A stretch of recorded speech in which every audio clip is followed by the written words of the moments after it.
এই যে দেখেন বন্ধুরা, আপনারা মনে করবেন আমি কাঁঠালের ভিডিওটা একটু বেশি দেই না।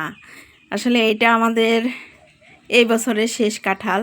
এই যে কাঁঠালের কোয়াগুলো অনেক সুন্দর। এই যে দেখেন, এগুলো আসলে আমাদের বাসায় সবাই পছন্দ করে, কিন্তু এখন তো নেওয়া সম্ভব না, তাই নিজেরা দিয়েই খাই ফেলতে হবে।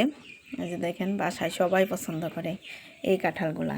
এই যে একদম এত সুন্দর, মানে একটার সাথে একটা না, মানে যেটা মানুষ বলে যে বলে শক্ত কাঁঠাল যেটা।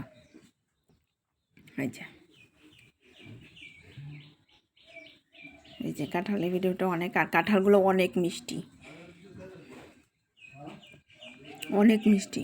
মানুষ বলে যে ভাদ্র মাস শ্রাবণ মাস পড়ে গেছে, এখন কাঁঠাল মিষ্টি হবে না, কিন্তু আমাদের গাছের কাঁঠালগুলো অনেক মিষ্টি, এখনও অনেক মিষ্টি কাঁঠাল। এই যে এটা তো এখন ভাদ্র মাস, কিন্তু তারপরে অনেক মিষ্টি। কাঁঠালের চামড়াটাও অনেক পাতলা ছিল। এই যে এখন আমি খাওয়ার জন্য রেডি করলাম।